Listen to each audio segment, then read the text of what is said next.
Ladies and gentlemen, it's an honor to be here with you today and discuss the future of energy in the EU. We as energy sector are on a transformation journey which will affect not only the sector itself, but the competitiveness of overall EU economy.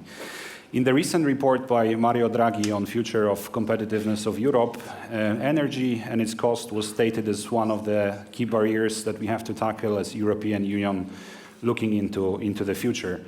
And I would say energy cost is a concern for all of us. If we look at the industry now, the prices in Europe are 55% higher for the industry than they are in China. If we look at the US, we get to 80% higher prices in 2023 than the ones in the EU. And this translates to challenges for business. 6 out of 10 businesses in the EU have stated that high energy costs are a barrier to investment for them. And 10%, more than 10% of Europeans could not adequately heat up their homes due to energy pricing. At the same point in time, we are paying more for fossil fuel imports than we are spending on defense when we look at our overall budget. So for sure, there are huge challenges ahead that we need to tackle, and we need to act quickly and effectively in order to be able to face the future in terms of energy. I think we are setting ambitious goals. It's important that we set realistic goals and achieve them, and that we find the measures to make the future in terms of energy transition happen. In my view, there are 5 key areas that I wanted to highlight, which are my considerations on the EU energy future that I would like to state here in the speech, and then follow up in the panel discussion with fellow panelists and your participation. And I wanted to start from the first one, which is important for us, which is electrification. We see that electricity demand is likely to accelerate in the future. When we look at the next 3 decades at EU level, it is set to grow more than 4 times faster than it did in the past, meaning that we will need much more electricity and a much more resilient grid. And we can debate what will be the actual number, but there are a few fundamental drivers which are driving the demand, which are likely to stay. The first one being electrification of the industry. If we want to decarbonize heavy industry, lots of solutions will involve the use of power instead of fossil fuels, causing the demand to grow. Secondly, it's electrolyzer demand. So hydrogen production in Europe will consume huge amounts of electricity, which will also be one of the major drivers. Then we have electrification of mobility. We all see the boom in EVs, which is likely to support the demand. But then rise of data centers, especially driven by AI, is a factor which has accelerated in recent years and is growing in importance. And lastly, individual consumption of electricity, especially in some of the EU countries, such as Poland. We are transitioning from coal-based and wood-based individual heating sources into power-based solutions, which will drive also up the demand on individual levels, so I would say across the level of grid. So this is the first point was the demand. Then getting to my second point is the infrastructure, so especially grids and storage. My group is the largest DSO in Poland, which is distributing around 50 terawatt-hours of electricity to more than 6 million customers in our area. And we know the importance of grid modernization and debottlenecking.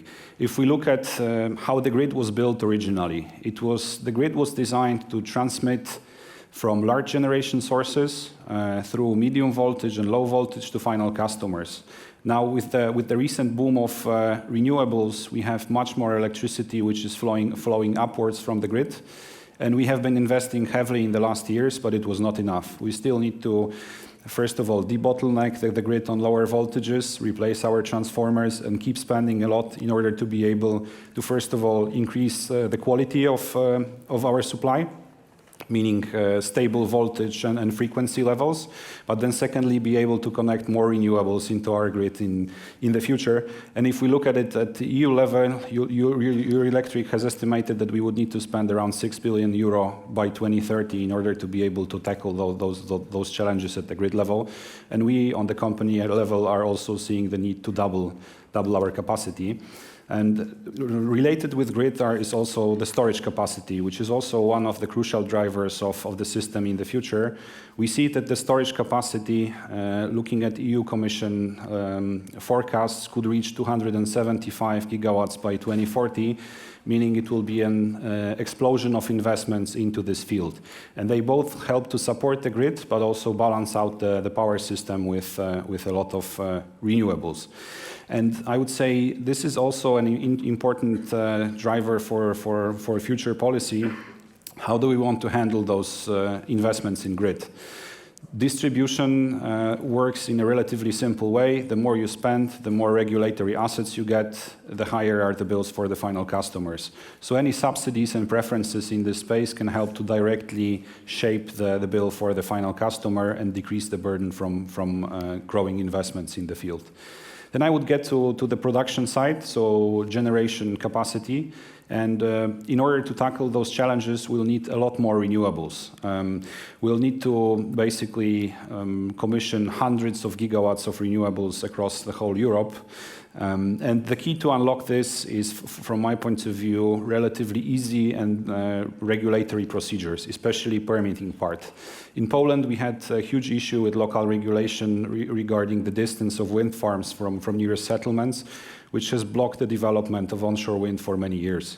And it results now in the turbines size being built in Poland, which is around 3 megawatts, while majority of Europe builds 5 megawatts, meaning less optimal layouts, less optimal production, and higher costs for final customers at the end of the day. So getting the permitting right and as easy as possible, of course, with protecting customers from negative effects such as noise emissions is critical to unlock those investments. But at the same point in time, we'll need some dispatchable capacity. There are some periods when the availability of sun and wind is not enough. And in those Dunkelflaute periods, we'll need some dispatchable capacity in the system.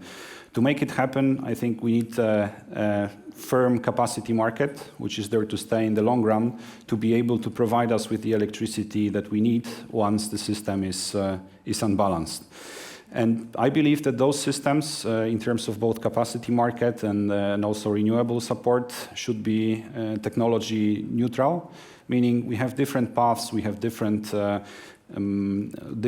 natural conditions in most of the countries. For example, in my country, district heating is a big topic, and we need to transition to lower emissions using biomass. That's why it's important to consider different solutions and rather focus on decarbonization targets rather than specific technologies. When we think about this transition, it's important to consider the share of EU technology that we want to have in the mix. And it's not an easy question. I think we have a differing situation in wind and PV. In wind, we have basically a relatively good position in the global supply chain.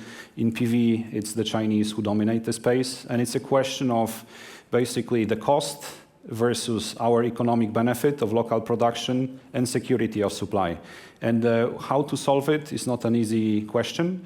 Are we able to pay more for getting a higher share in the overall economics of the value chain? Are we able to pay more for getting higher safety of our solutions in the energy space? These are probably the questions that we'll need to answer in the coming weeks, and the key here is and the next probably big thing that we'll be discussing on the technology level is energy storage technologies, where the Chinese are also expanding and offering relatively attractive pricing. And the last point that I wanted to mention, my fifth point, is how do we fund the journey? It will be trillions of euros to spend on energy transition. And it's not just about direct spending on the state aid level. I think it's about how you can create a frame which will enable funding also coming from private investors and from the banking sector to make it happen in the most optimal way. If we look now at the rankings, US and China rank higher in EY ranking on best locations to invest in renewables. And I think getting the right mix of subsidies, de-risking, contracts for difference, and auction schemes is the right thing to do. And we should not provide the investors with excess returns, but to make sure that investors get the right risk-return profile for the investments, that they will want to allocate the money in power space in Europe. And lastly, also, we need to create, on the taxonomy level, as clear rules as possible to enable bank funding for the whole journey, while ensuring long-term regulatory stability and support. I think today's discussion is a very timely one. We are in the first week of new European Commission, but also in the eve of Poland taking over the presidency of the EU Council. So I hope our discussion can contribute positively to the outlook on the regulatory side, and I'd love to follow up on the topics with you and my fellow panelists. Thank you.